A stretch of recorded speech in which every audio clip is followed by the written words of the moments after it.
and make a transaction just like you do it in cash. Oh, okay. Nice. Uh, Maybe we'll take a little pause for everybody to settle down, and then we'll take one last question.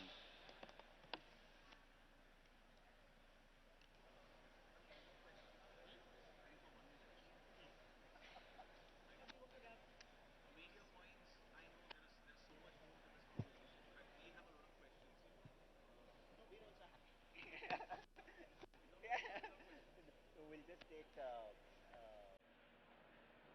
Jayashree's last comment.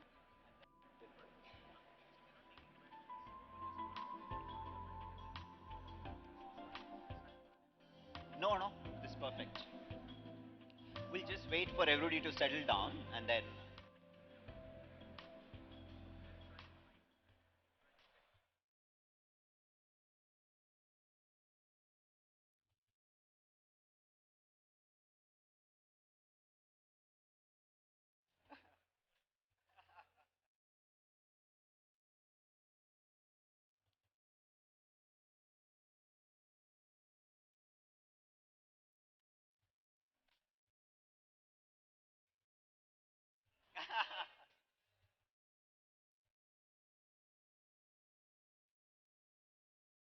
Check. A very warm welcome, KTR sir. Lovely to have a leader and a people representative walk in, and the first word he says is sorry for the delay. Not many people do that. Thank you so much. Requesting the press to clear the aisle so that we can continue the conversation. Request the organizers to clear the aisle. To our friends from the press,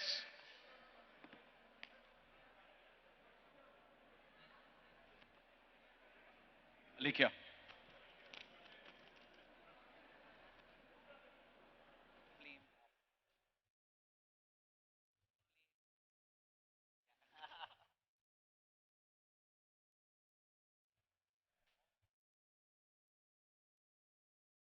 Right. So, Okay. thank you so much. So We will cut the music. Request our friends from the press to please clear the aisle so that we can start and continue the conversation. Right. Back to you, Funny, and the moderators. Please, please, please, all okay, yours. thanks, Harsh. Yeah, so we'll have one final question, and then maybe take a comment from Jayashree. So Sudha, uh, so you started. um okay, let me state it the other way. So governments need technology, but technology is ever changing at a very fast pace, right?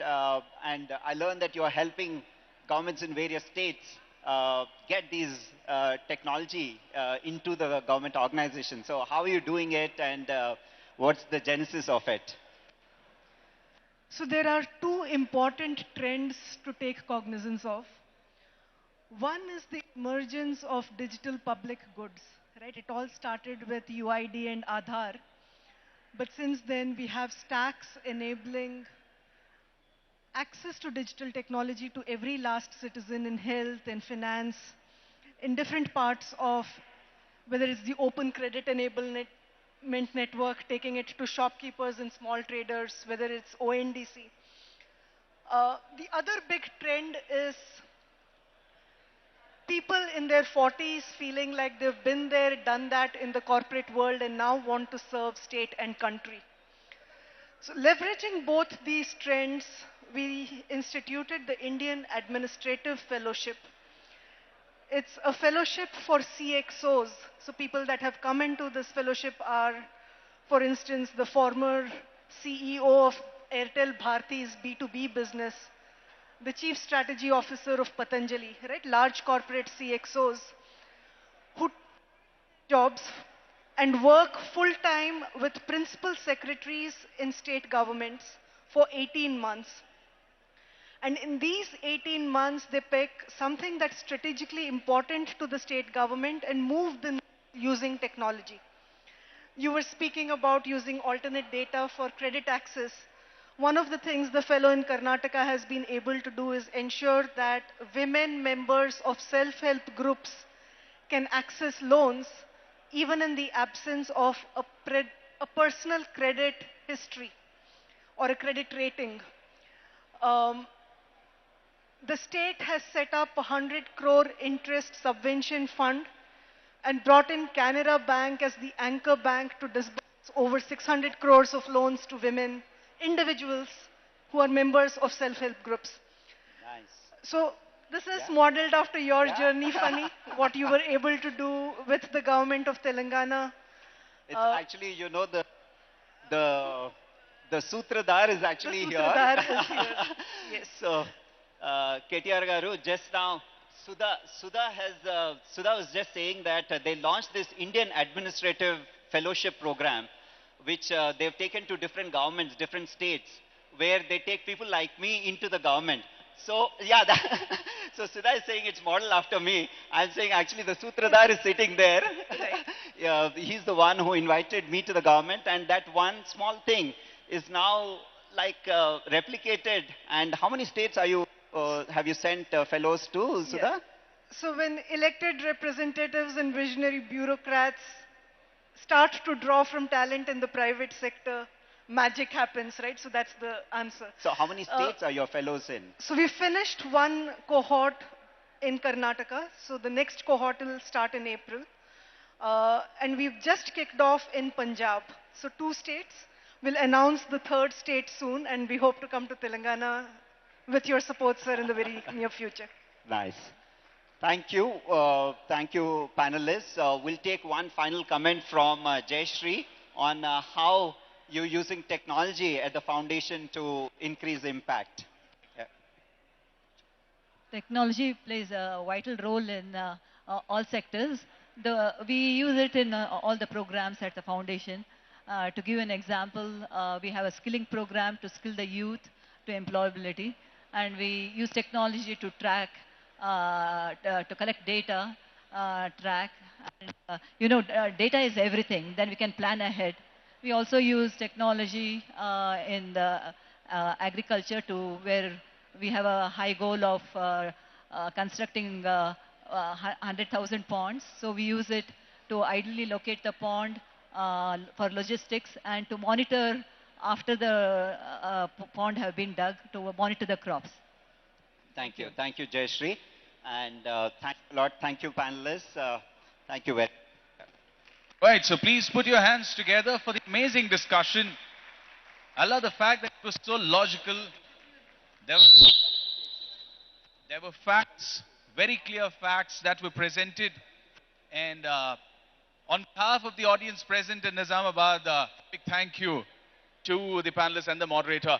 I request our moderator to felicitate our panel members. Right? Thank you.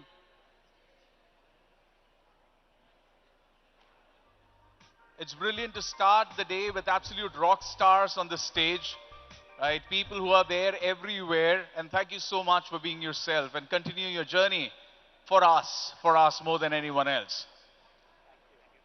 Please put your hands together. Thank you so much.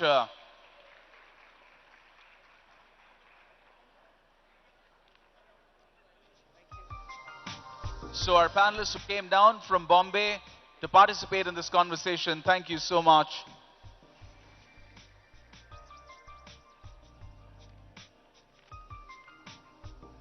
And we always have a soft corner for people who create an impact in the social space. Thank you, Sudha, for being yourself. And thank you, Funny, for conducting this with such ease.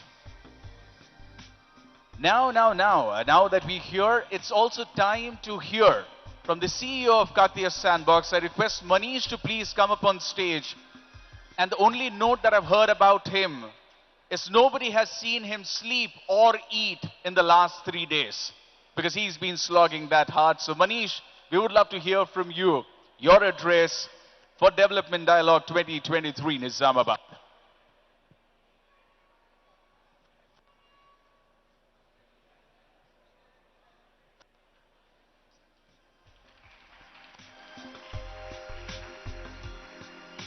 Good morning and a very warm welcome to all of you to Development Dialogue 2023. We are doing Development Dialogue after a gap of 4 years. It was because of COVID and the disruptions that it brought. But then thanks to technology, we have been able to put COVID behind us. Technology that came to our rescue in form of vaccine, in form of the tremendous amount of logistical support that was needed to deliver those vaccine, in form of testing kit, in form of contact tracing and so on and so forth. So one thing that COVID has done before going out of our way is that it made sure that we understand the importance of technology. But then that's not it. We need to ensure that technology is used for social good, for social impact. And then it is my unique pleasure that there could not have been a better face to represent technology in Telangana and India than Shri KTR Garu, Honorable IT Minister and Industries Minister. So I wholeheartedly welcome you, sir, to this gathering. I would also like to welcome Prashant Reddy Garu, Honorable Minister, all the beloved MLAs of Nizamabad, and all Collector Garu, CP Garu, and all the other political dignitaries present here. Now there are people who have used technology to build large companies. And they have learned so much in that process of building those large companies. And after they have done that inning on entrepreneurship, they have come to use that technology at scale and for impact to do social good. And I'm very happy to see 4 of them here. So I would like to welcome Desh, Jayashree, Rajugaru, and Funny here to this gathering of Development Dialogue 2023. Development Dialogue, in a way, it's a very unique gathering. There is not a gathering where in the same mix of crowd, you will find farmers, you will find women micro-entrepreneurs, you will find corporates, you will find startups, you will find faculties, you will find government, you will find all sort of representatives from all stakeholders.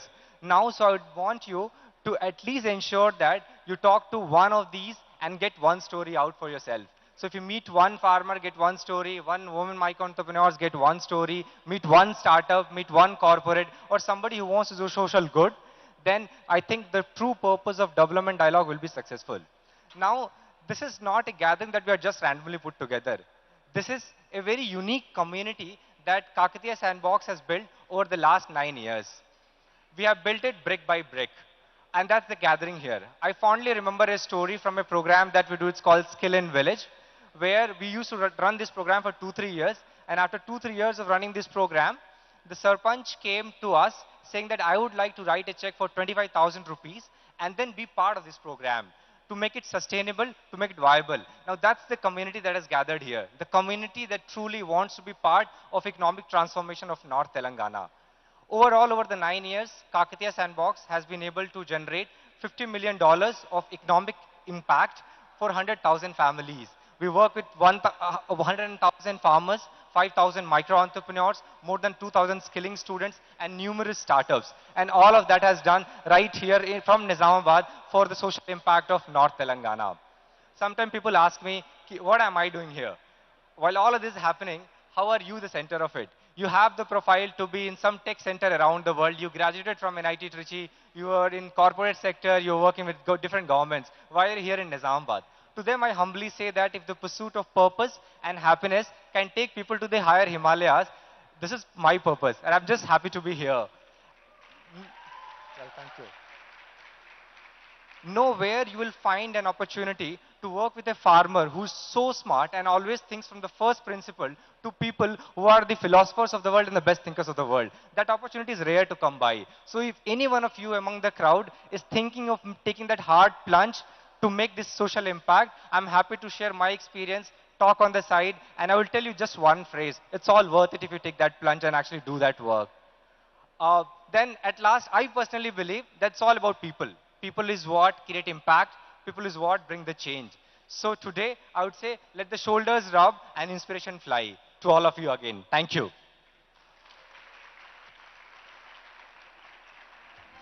Thank you so much to our very own rock star. Okay, now the next person I'm going to be introducing honestly requires no introduction, but as part of the job, I'll quickly read up something. Mr. Raju Reddy is the co-founder of Kakatiya Sandbox. It's absolutely phenomenal to have you here today. He was the former CEO of Sierra Atlantic, a company that grew to be the best-in-class global service company over a period of 17 years before being acquired by Hitachi.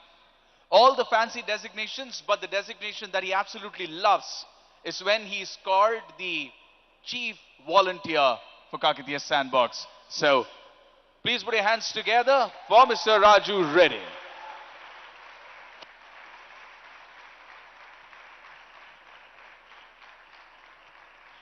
Thank you. Good morning, everyone. Good morning. Very warm welcome to you all to my hometown, our beautiful city of Nizamabad. Uh, Nizamabad, often we describe it as a microcosm of India. Truly a diverse group of, cultures, languages, religions, and, I see that in today's audience, we have people, by the way, that have come from all over India, several chief executives, and people from US and other parts of the world. In fact, I saw a group of students that are here on a study abroad program. And one of them met last evening. She came from Ukraine. So, if Nizamabad is a microcosm of India, the audience here in some ways is a microcosm of the world. So thank you. Thank you all for joining us in Nizamabad. And a special welcome to our chief guest, a dear friend, our Honorable Minister KTR Garu,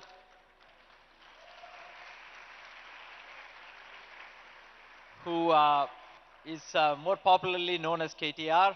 And thank you, Minister Prashant Reddy Garu, and all the elected officials who are here today, and the district officers. And, Desh and Jayashree, thank you for being the inspiration to both Funny and I in starting Kakatiya Sandbox about 9 years ago. So I just wanted to share a little bit about, Kakatiya Sandbox, and then just to add to Manisha's comments, and then I have the privilege of introducing the chief guest, KTR, today.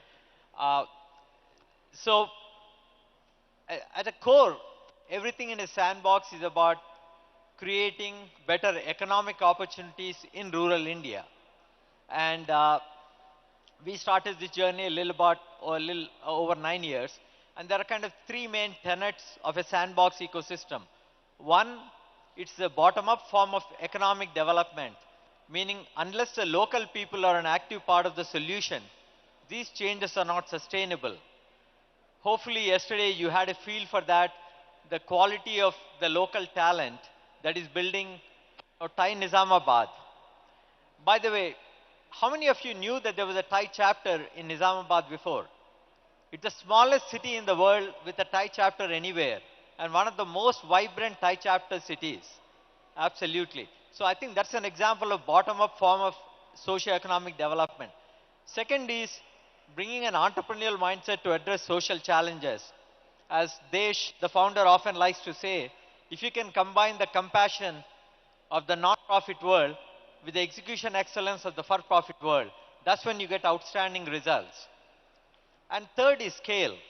A country of 1 billion people, unless you touch a large enough population, you can't make a meaningful difference over time. So we started with roughly about 10 million population, the undivided districts of Nizamabad, Karimnagar and Medak initially. But today I would say our impact region is roughly about 1% of India, because we also operate in Nalgonda and Adilabad, most of North Telangana today. And we touch about 2 lakh people, out of which 20 lakhs, 2 million people, 20 lakhs, out of which 5 lakhs is a life-altering impact, where their income has gone up by 50% to sometimes 2 to 3x. Now that is still a long way off from where we strive to be, but it's a very encouraging progress.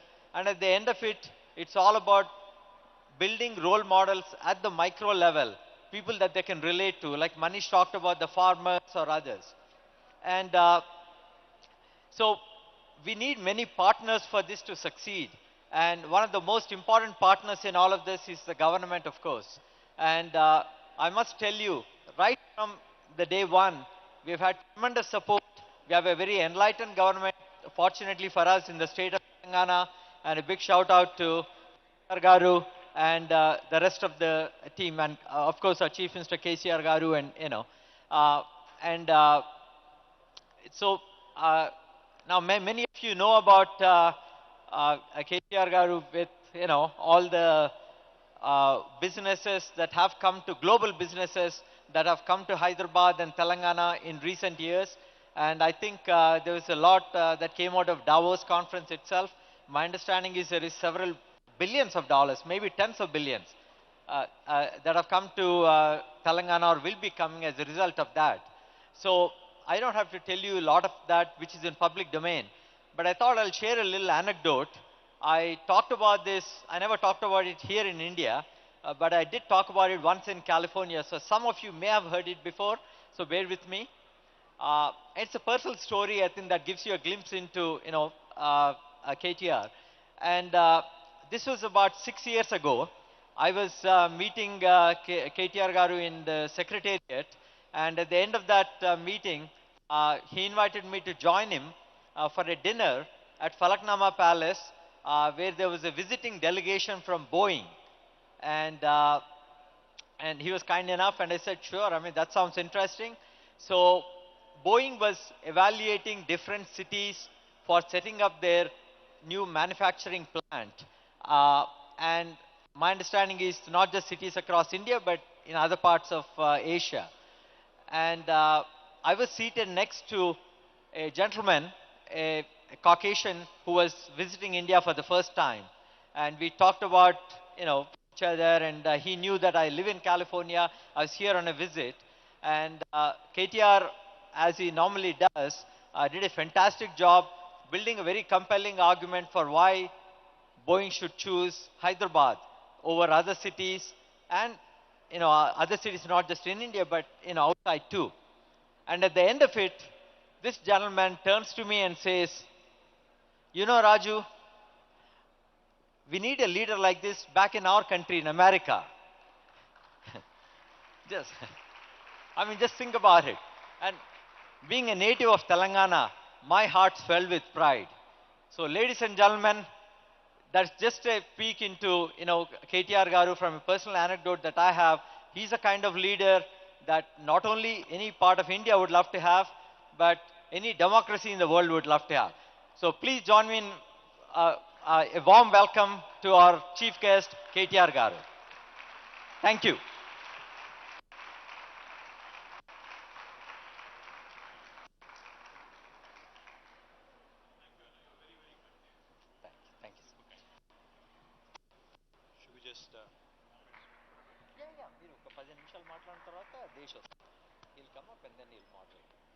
Thank you. Andarki Namaskaram. A very good morning to all of you. Firstly, I'd like to thank Raju Reddy and the team of Kakatiya Sandbox for inviting us over to Nizamabad. It's always a pleasure, always, a memorable experience meeting with Raju, Desh, and the entire team, that inspired this wonderful facility being created here in Nizamabad, the Kakatiya Sandbox. Also wanted to ensure, to all the distinguished delegates and others who have come from various parts of the world and also various parts of India. Welcome to Telangana, welcome to Nizamabad.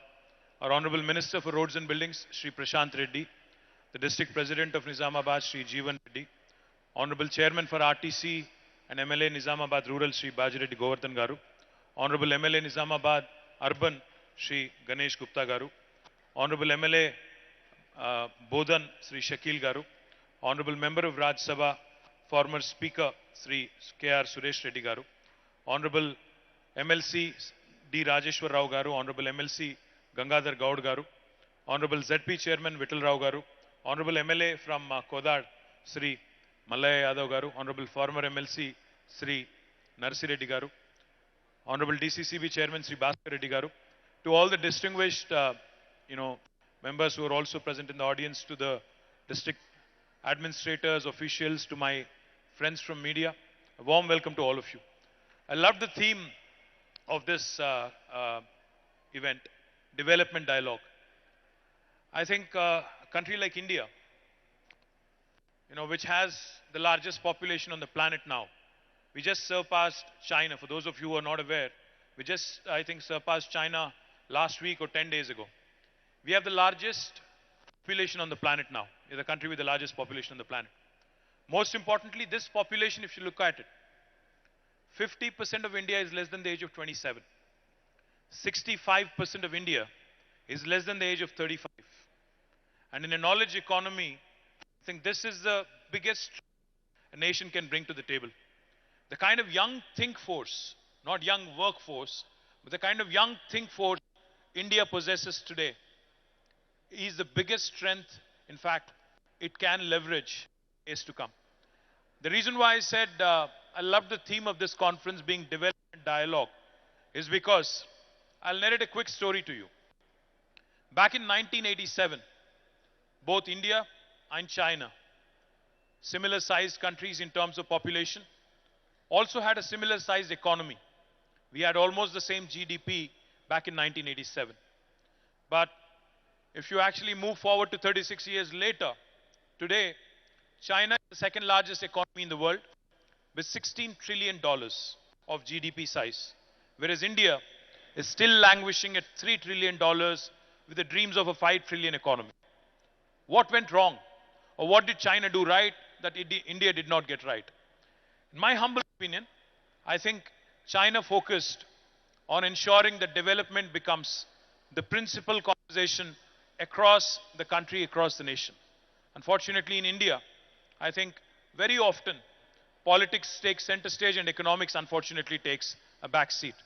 Now, the reason why I said I love the theme of the conference here is because the conversation which always centers around development, especially for a third world country like India, for an emerging economy like India, will only ensure that the policy makers, the lawmakers, the legislators, the elected representatives, their focus should remain on the right things. For instance, in Telangana, under the dynamic leadership of our Honorable Chief Minister, Shri KTR Garu, we have focused on getting our basics right. Back in 2014, right about the time when Kakatiya Sandbox was formed, the state of Telangana also came into being on the 2nd of June 2014. When we started this journey in a new state, there were a lot of apprehensions, there were lots of doubts. In fact, we started our journey as a power deficit. You know, state of Telangana, in fact, when Manish was, Funny was talking, also when Raju was talking, they all mentioned farmers and the rural livelihoods, etc. In Telangana, for those of you who are not familiar with this state, we had, to the formation of the state, we had 25 lakh plus, 2.5 million plus tube wells that have been sunk in by the farming community here. Billions and billions of dollars over a period of last few decades. They have sunk in many, many bore wells into the arid, dry region of Telangana. While there is enough water in our rivers, Godavari and Krishna, it has not been leveraged. While there are enough minor irrigation tanks, almost 46,000 lakes and tanks, they have not been leveraged. Irrigation was primarily rain-fed and it was dependent on tube wells and bore wells. Now this is something that was the challenge when we started our journey as a new state. Because we started our journey as a power deficit state. When our Honorable Chief Minister assumed office on the 2nd of June 2014, he made it his primary task and primary challenge to address this power deficit situation. In a matter of 6 months, just 6 months, from the day he assumed office, he made sure that the power deficit situation has changed, and today I can proudly say that Telangana is a power surplus state which can actually supply electricity 24/7 to the farming community free of cost in India. And we are the only state in India which provides free power 24/7 to the farmers. We also produce and supply quality power to both domestic and also industry sector in our state. The reason why I'm mentioning this today is because in the last 8.5 years, numbers will tell you a story. The development dialogue that we're talking about today is already a work in progress in Telangana. When we started our journey, the per capita income of Telangana was 1,24,000 rupees. 124,000 rupees. As of March last year, March 2022, the per capita of Telangana has risen, has increased to 278,000 rupees, 2,78,000 rupees. Almost 130% increase. The gross state domestic product, the GSDP of Telangana, was about 5 lakh crores on 2014 June 2nd. But as of last year, the GSDP of Telangana also has increased to 11.55 lakh crore, which is almost 1.15 million, 1.15 millions. The kind of increase in wealth, the kind of increase in per capita income that has happened in Telangana, just to give you one little statistic that will put things in perspective. Telangana is only 2.5% of India in terms of population. We are only 40 million people. But our contribution to India's economy, India's GDP, is 5%. We are 2.5% in terms of population, but our contribution is 5%, which means we are literally punching double our weight. We are a 50-kilo boxer fighting in 100-kilo categories, how I would like it to. And I would also like to add one more thing. Raju called Nizamabad a microcosm of India. And by extension, you called this room a microcosm of the world. I would only say one thing. Telangana is that state where the north of India meets the south of India. Telangana is that state where paratha meets dosa. Telangana is that state where biology meets technology. Telangana is that state where life sciences meets data sciences. Telangana is that state where Mangoverse meets Metaverse. And Telangana also is that state which is focused extensively on holistic integrated development. What do I mean by that? Our IT exports back in 2014 were 57,000 crores. As of last year, they have risen to 1,83,000 crores. Our agriculture activity has expanded by almost 6% in terms of our GSDP valuation. It has increased by 119% overall. For those of you who have a phone in your hand, let me indulge you for a second. Please pull out your phone for a second. Please pull out your phone. And please Google it for me. World's largest lift irrigation project. Let me repeat. World's largest lift irrigation project. Can somebody tell me the answer? Those who are trigger happy and quick fingers. I would like to hear from the backbenchers here. What is it? Kaleshwaram lift irrigation project. The reason why I mentioned it, very often we talk about Chinese execution. Very often we talk about how Three Dam was built by the Chinese in a record span of time. Let me tell you, youngest state in India, under the leadership of our dynamic Chief Minister, Sri KTR Garu, has built the world's largest lift irrigation project in a span of 4 years. Indian engineers, the engineers of Telangana, have made us proud. We have built this project which irrigates 45 lakh acres of land, which has also rejuvenated the Sri Ram Sagar project right here in the Nizamabad, in the neck of the woods in Nizamabad. And most importantly, it also caters to industrial consumption, and it also supplies drinking water to the metro city of Hyderabad, which contributes significant portion of our GSDP. I'm not sure how many of you know this. Not only is Telangana home to the world's largest lift irrigation project, India recently completed 75 years of independence. We are the first state in India to have completed a mammoth, a Herculean task of providing a portable drinking water connection to each and every one of our 1 crore households under a project called as Mission Bhagirath. We are the first state to have completed it.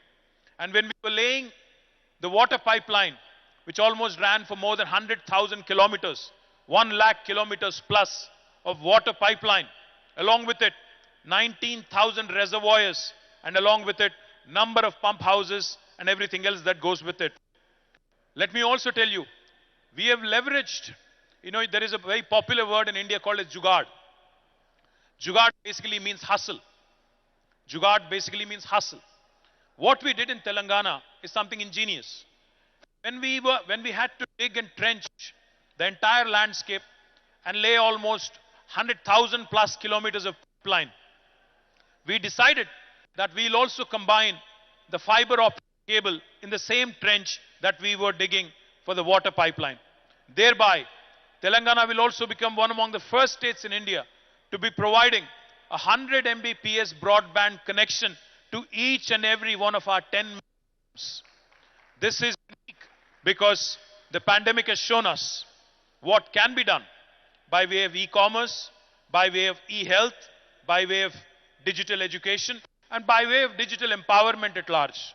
So my humble request to those of you who are not familiar with the brilliant story of Telangana, that is the reason why I call my state the most successful startup of independent India in the last 75 years.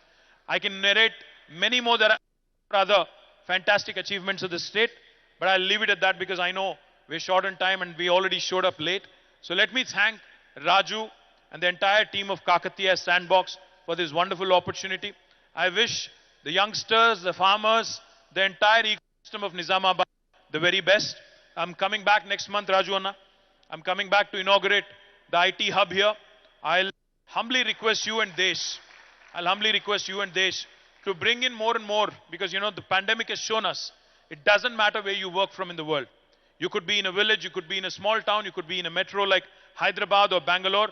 I think now in a digitally connected world, in a world where youngsters from tier 2 towns actually have more fire in their belly, we need to ensure that the rural innovators, the social innovation, the tier 2 town innovators from Nizamabad, Khammam, Nalgonda, Mehboob Nagar are all given ample opportunity and equal opportunity to ensure we create a level playing field. So I thank you for this opportunity. I thank all of you, in fact, for giving me this opportunity. And I once again welcome Desh and Raju back onto the dais. Coming. Thank you. Thank you so much. Thank you, sir. Request you to have a seat because we're going to have a fireside chat as well. Now, there are very few people in the country who can spontaneously captivate an audience. And then we have one household which has 2 of them. So all of us know who I'm talking about. Please put your hands together. Now, again, another redundant job of introducing Mr. Desh Pandey. With that kind of a name, you just can't get things wrong. He's the president and chairman of Sparta Group LLC, a family investment office, and also the chairman of Tejas Networks. Desh is the co-founder of Desh Pandey Foundation, a global philanthropic organization nurturing innovation and entrepreneurship in universities and cities across USA, Canada, and India. And now he's going to indulge all of us in a fireside chat with KTR Garu, asking all the questions that we have in mind on our behalf. 20 minutes, all yours, sir. Thank you. Thank you. Welcome. Welcome. Thank you, Desh. Honorable Minister, whom we fondly call you KTR. Thank you. So thank you. Thank you very much. Thank you. Well, first of all, I want to congratulate you on how much you have accomplished at a young age.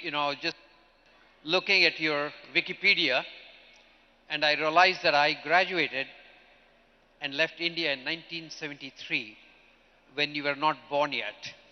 So congratulations on getting so much done at a young age.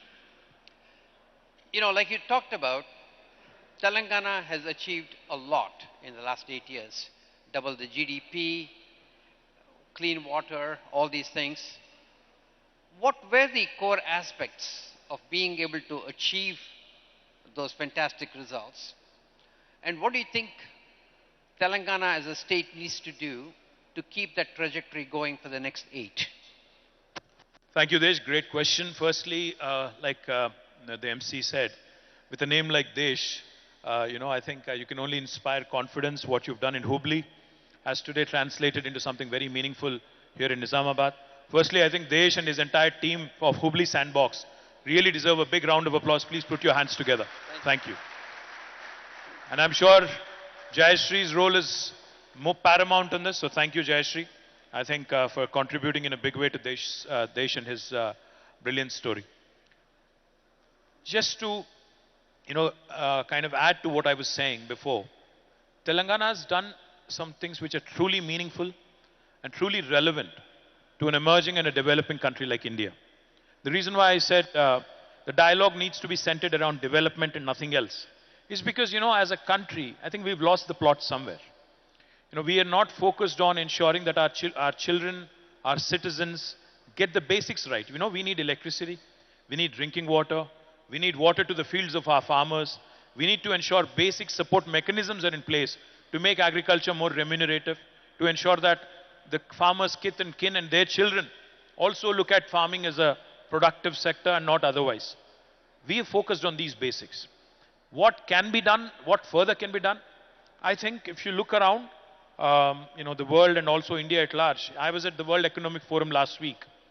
One of the prominent themes that kept popping up over and over is, with the whole geopolitical situation and how, the world now realized that they're excessively dependent on China. The world has started taking stock of the situation and wants to move away, cautiously but slowly, away from China. There's the whole China plus one talk. There's the whole China for China and, rest being done elsewhere kind of a discussion.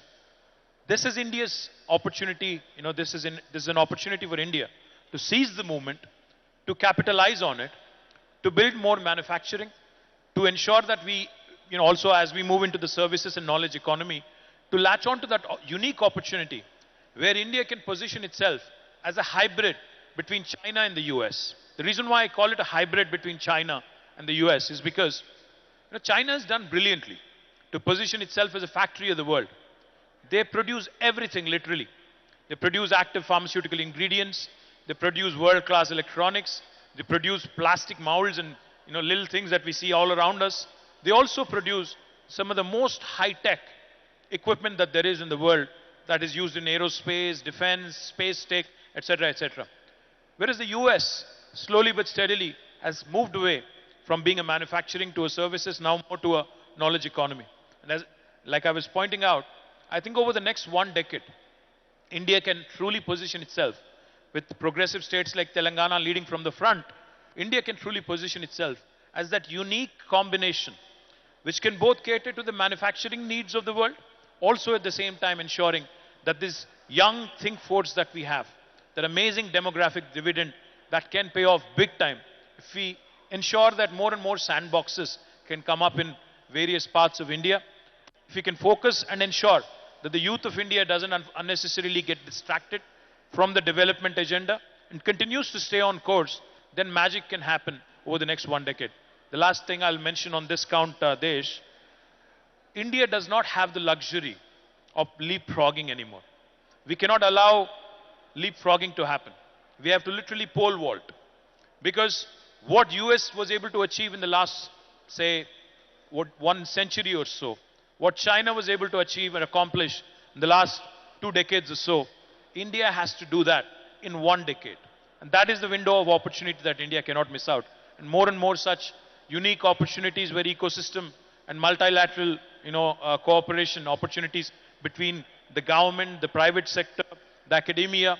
If this kind of conversations can happen more often with tangible outcomes, with tangible metrics, then surely India will actually get onto that proper direction and proper dialogue. No, totally agree with you. Also, I'm a big believer of democracy. It's it's very messy process, but it has an ability to include everybody and do the inclusive growth. In fact, I remember in 1980s and 90s, somehow there was a feeling that Japan had won and US was going to lose. And it's amazing what they did over the next 20 years. They just reinvented themselves. And similarly, they will. And the geopolitics offers a fantastic opportunity for India. And also, it's very heartening to see, for example, India really stand up and start making iPhone 15s, which is one of the most complex technologies. So the fact that they can master these things, I totally agree with you. How important do you think is the inclusive growth to be able to achieve the dream? Democracy is good. I completely agree with you. But demagoguery is not. Democracy is possibly our greatest asset, besides the think force that I just talked about.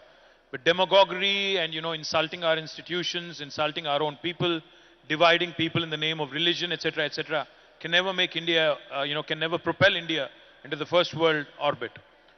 What can aid, the inclusive growth opportunity that you just discussed, that you just mentioned? I firmly believe three I. Honorable Prime Minister had called all the political party representatives a couple of years back for a dialogue. I told him one thing on behalf of my party, the Bharat Rashtra Samiti. I told him, sir, the 3I mantra needs to be followed. First I is innovation, second I is infrastructure, and third I is inclusive growth. Unless you mix these three I's and come out with a very unique model, because if you think about it, young Indians today, with the kind of access they have, we are all drowning in information, but like they say, we are all, grasping for knowledge and grasping and clutching for wisdom, I guess. Young Indians today have the access to the information, have amazing ability to also solve the world's problems. And they have stars in their eyes, they have the ability to really come out and, aim big at the globe and, solving global issues. Provided we give them platforms to actually, provided we give them wings to their dreams. So in Telangana, we founded what is called as T-Hub, which is the world's largest technology incubator now. Not only did we find the T-Hub, not only did we set up the T-Hub, today Telangana is uniquely positioned with women entrepreneurship hubs called as a V-Hub. We also have created TSIC, the Telangana State Innovation Cell. In fact, Funny is here. He was our Chief Innovation Officer of the state of Telangana for a very long period. I'm thankful to him for that. And also, we have created a number of institutions, including a very important institution called as TASK, the Telangana Academy for Skills and Knowledge. Unless you have your youngsters gearing up for the opportunities the world is going to present to you, unless you are able to latch on to them, unless you're able to actually, leverage that opportunity, you'll not be able to do much. So innovation and the kind of platform government can create as an enabler is extremely important. Infrastructure is equally important. The fact that today you can travel from Hyderabad to Nizamabad in about 3 hours, and probably in days to come with high-speed rail connectivity in half an hour's time, is what is going to be a game changer. Then it doesn't matter where you live and where you work. You could be living in Bangalore and working in Hubli. You could be living in Nizamabad and working in Hyderabad. So the kind of infrastructure that India needs as a country is something that governments and private sector both have to focus on. Not only national highways, rapid rail connectivity, also ensuring digital infrastructure is in place so that it becomes a level playing field irrespective of which town and which village you reside in. The third and most important thing, if you ask me, India is a country which is full of diversity. Everything in India changes every 150 kilometers. The language, the dialect, the eating habits, the way you think, the cultures, etc., etc. India has 22 official languages, 300 unofficial languages. The language you speak at home versus the language I speak at home, while we are both brown skinned, are as different from each other as are possibly German and French. So this diversity of India needs to be respected. We all, as governments and as private entities as well, we all need to ensure that innovators, irrespective of what background they come from a rural area, it could be a woman or a man, it could be a youngster or an old guy, irrespective of who you are, what religion you belong to, or what social class you belong to, you need to be given opportunities that are equal and inclusive. With this 3I mantra, I sincerely believe India can propel itself into the first world. So, in the crowd here, we have a lot of well-meaning citizens, very excited young people from rural India. What can they do in their individual capacity to contribute to the growth and get India to achieve its deserved position globally? I think all of us Indians, have been taught from a very early stage. When I was growing up as a young man in 80s and 90s, I used to see around me that, while we have this amazing problem-solving ability, we are always taught from a very early stage not to take much risk. We are told that you can be a job seeker, not a job creator. Entrepreneurship is something that has not been, promoted as a culture among Indian society. From a very early stage, Indian parents tell you, become a doctor or an engineer, get a job, settle in life, get married, have children, buy a house, buy a car, etc., etc. Not a single Indian parent would actually tell you, go out into the world, chase your dreams, follow your dreams, and be ambitious and actually take a risk. Unfortunately, debt in India is looked down upon, frowned upon. So this fundamental shift in attitudes that we ought to be risk-taking, we ought to think big, we ought to think global, and we are solving a problem. Remember that you're solving 1/5 of humanity's problem. So therefore, I think our ambition, our vision needs to expand a bit. Our risk-taking appetite needs to expand a bit more. And culturally and sociologically, Indians need to start thinking big and start experimenting. Remember, after all, it's one life with a very limited lifespan, with a very limited capacity.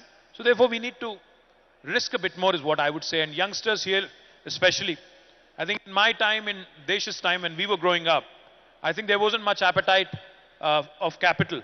And today's India, and today's world, capital is not a challenge anymore. You can raise capital if you have the right kind of idea.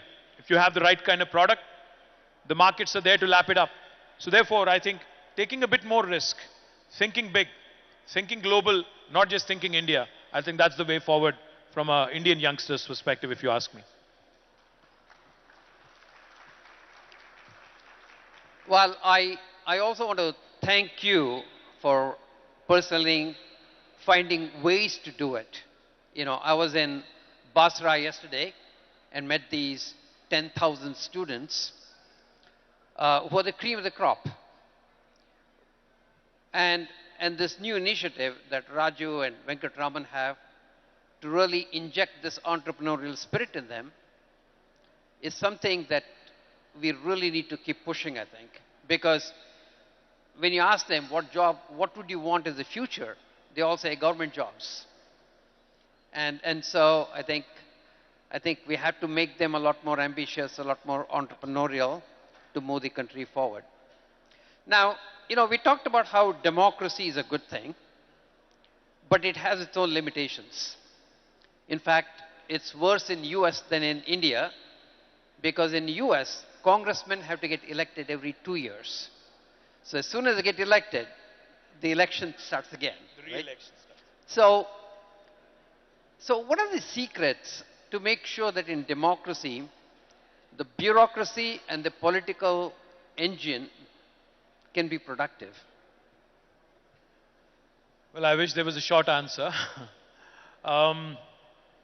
The one thing I would say is, you know, if a leader, if the head of the state, in the case of Telangana, our Honorable Chief Minister, he's a man of great vision. He's a man who's also rooted in reality and grassroots. If the leader has the political will, I think then bureaucracy and every other system that is supposed to work with the government will fall in place.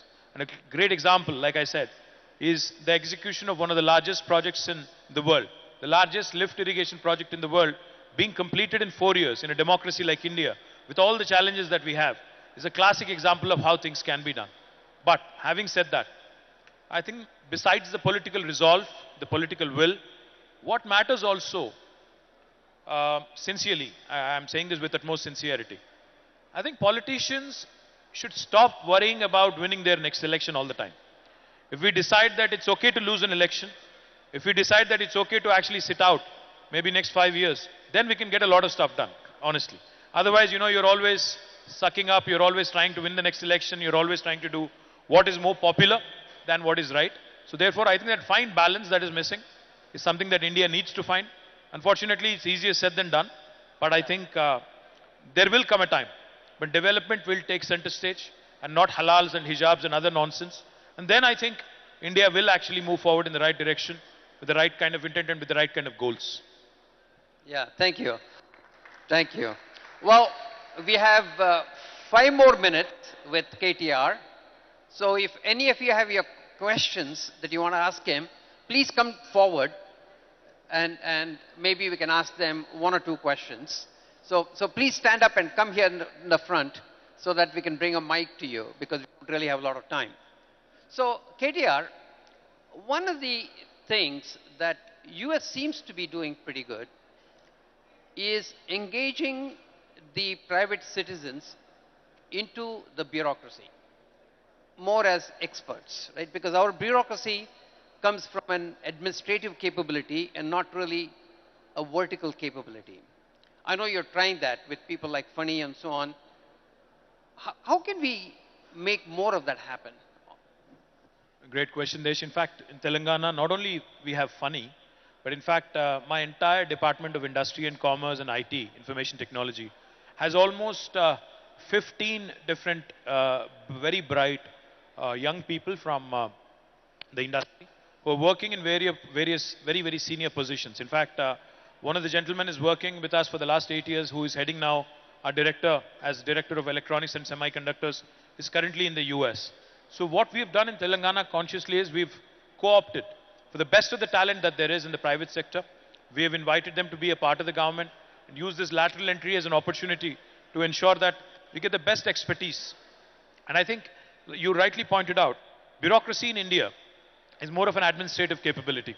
And bureaucrats in India are using to sit in their ivory towers and with all the entrepreneurs coming to them and literally pleading with them, ki sir ye kar do. Unfortunately, unless we change that mindset a bit by pushing them more aggressively, by ensuring that they also get exposure to the private sector. In fact, if you ask me, I would send most of my bureaucrats into the private sector for a couple of years so that they understand what the other side of the table looks like. So therefore, I think a mix of both, sending our bureaucrats and bureaucracy into the private sector for a bit, and also getting the private sector into government sector to co-opt them, I think is the right model. Way forward, I would imagine more and more positive outcomes with measurable goals, like how you do your performance appraisal. Yeah. Now that sort of a system also needs to be brought into government, and I think a combination of all this would really help. Yeah. Oh, that would be fantastic. So, any Hi. questions? Yeah. Yes. This is a fast-growing state. I was born in Hyderabad. My name is Sandhya Prakash. My question to you is, what is the program or the plan to have women leaders in the state of Telangana or all over the country as well? What would you see is the vision where more and more women can be there, represented, elected representatives as well, and also at the MLA level and other areas? So is there Soumya, a right? proper plan? You said Soumya, right? Sandhya Prakash. Sandhya. Thank you, Sandhya. Great question. See, honestly, we have not done enough justice. I'll not give you a fake answer. We have not done enough so far. There's still a lot of room. But I'll only urge one thing of women leaders and women representatives. See, today in Telangana, we have 50% of women representatives in both Gram Panchayatis, municipalities and Zilla Parishads. We have 32 Zilla Parishads, 142 municipalities and urban local bodies, 12,769 Gram Panchayatis. We have 50% women leaders there. But in the legislature and the parliament, in legislature we have 119 MLA seats, 120 rather, out of which we only have 6 women legislators. And in parliament again, out of 543, I'm not sure how many women parliamentarians are there. The only way we can change this is, of course, continuing to push and maybe bringing in legislation. The 33% reservation bill that was talked about, because affirmative action, no matter wherever in the world, be it in the US or be it in a developing country like India, the one way things can happen is by way of legislation. My party, led by our Honorable CM, has always wanted the 33% reservation bill to be tabled.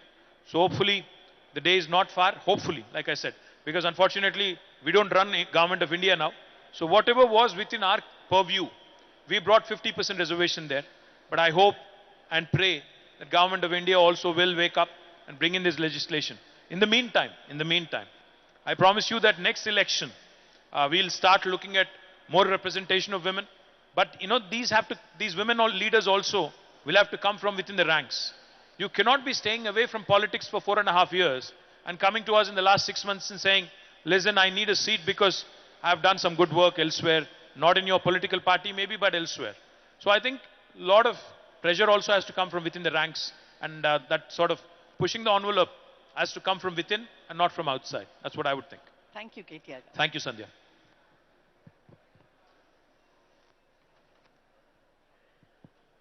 Hi, my name is Shravya and I live here right in Nizamabad. I have a question for you. A lot of entrepreneurs tend to move out of Hyderabad to Bangalore because the ecosystem is stronger and it's beginning to change. But how do we pole vault as a state to retain all our entrepreneurs here in Telangana? And what do you see we should do? You mean you don't want to move from Nizamabad and you want to resist the temptation of moving to Hyderabad or Bangalore, is it? Yeah, I want to know what is it that the state can do to retain talent in Telangana, be it Hyderabad, Nizamabad, wherever, and stop them from going away to Bangalore. You know what? I think it's a bit regressive to do anything coercive to stop people from migrating. No country has succeeded doing that. China has tried very unsuccessfully to contain people from urbanizing because they realize that urbanization is a real problem, suburbanization is a real problem. But coercion does not work, Shravya. What we have to do as governments is create better livelihood opportunities, better education opportunities, better healthcare opportunities. These are the three fundamental things why people migrate.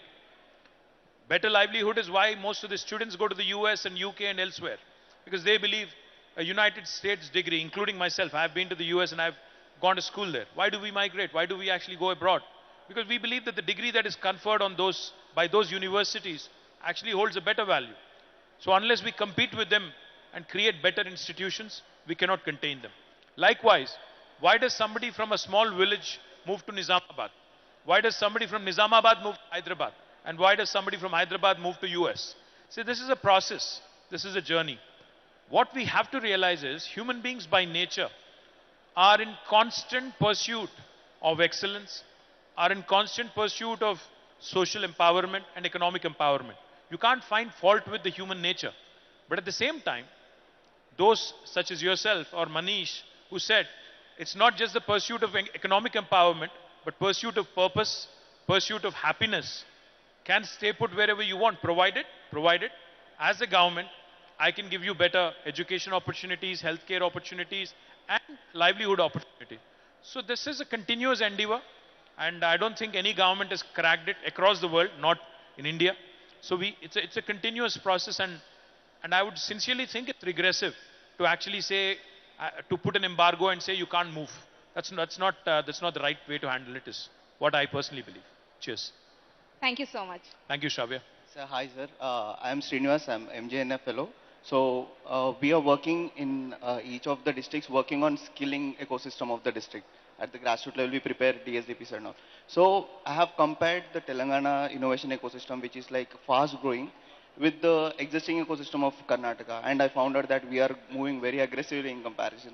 So similarly, when it comes to skilling ecosystem, it is an integral part of the innovation ecosystem. So how is Telangana state looking forward to enhance the skilling ecosystem for entry-level jobs other than the task? Task is looking for IT and electronic sector, but there are many other sectors where industries require a lot of manufacturing workforce. You said Srinivas, right? Yeah. Srinivas. Yes. Srinivas, great question. We have a very unique challenge, Desh, in our state. In fact, a lot of youngsters from Nizamabad, they migrate to the Gulf, to the Middle Eastern countries in search of livelihood. Whereas in Nizamabad fields, or if you go to Kamareddy fields, or even my district, which is very close, in Sirisila, you have workers coming from other states in India to work here. It's a very unique challenge we have, especially the vocational kind of courses, the plumbing, the electrician, the fitters, the carpenters, the gentlemen who are involved, the workers who are involved in construction industry. They come from every nook and corner in India. But whereas the Telangana youngsters are going to the Gulf. It's a very interesting problem, very interesting conundrum, if you ask me. The only way I see this changing, in fact, as I was walking out of the helipad, I saw a beautiful new building being built right next to the collectorate. So I asked my Honorable Minister, Prashant Reddy Garu, I said, what is this building? He said, it is the National Academy of Construction building, NAC building. And NAC building that is being built in Nizamabad will ensure that besides tasks like the one you just mentioned, all of these vocational courses are given due importance, are going to prepare a skilled workforce, which will help us possibly take opportunities in these spaces that I just mentioned. But that's just not enough. There is the polytechniques, there is the ITIs. Unfortunately, we've not focused enough on them, but we are getting to that stage where we'll probably start looking at more and more internships, apprenticeships, and practice school kind of an option where we can have these children working, doing their diploma courses, work in the industry for about 6 months, gain practical exposure, so therefore become more readily employable by the time they graduate. A combination of all these, I think, will encourage our local youngsters get better employment opportunities. Yeah? Thank you, sir. We are Thank you. happily looking forward to engage in that kind of Thank you, ecosystem. Shri. Thank you. So, of the 4 questions that we just a second, sir. Of the 4 questions, as you said, little things in our control. Would like to get another lady to ask a question. Yes, go ahead. Hi, my name is Hannah. I'm from Minerva University. I'm one of the exchange students here.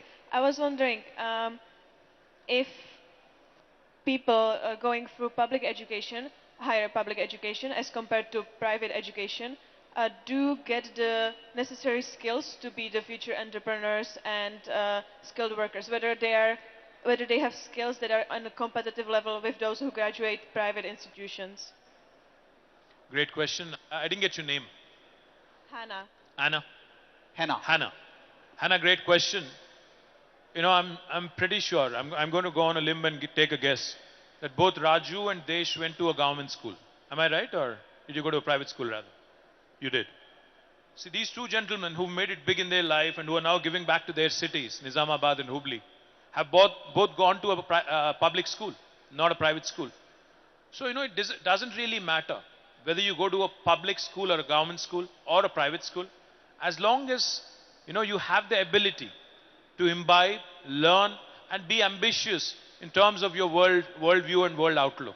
Because I know of a number of leaders, including our chief minister, who's actually gone to a public school and has become what he has become as a first-generation politician. So no matter what you want to achieve in life, be it a top-notch leader in public life, a politician, a bureaucrat, or an entrepreneur, I think what matters is how well you imbibe those skills and not otherwise, and where you imbibe them from. So I hope I answered your question partially at least. Cheers. Hannah, also I'd like to add that the fact that you're coming to India and spending 3 months will make you a better entrepreneur. So why is it that people from Nizamabad do well in Dubai, people from Orissa do better in Nizamabad? Because out-of-box thinking is very natural for people when they come from a different place. So what we need to do is to inject all of that training into education systems so that people can think out of box, living exactly in the box. They don't have to go far away to learn all this, but having a conscious way of exposing people to different experiences is what makes them creative. And so, fantastic. Thank you. Thank you very much. I think... Thank you so much. Request Mr. Desh to stay on stage and also felicitate KTR Garu. Thank you so much, KTR Garu, for your time and patient hearing to all the questions and responding to all of them in your trademark style. Right. Thank you, Chief. Thank you, thank you, thank you. Right. Okay. So KTR Garu is now moving to the agri sector where he'll be interacting with all the farmers there.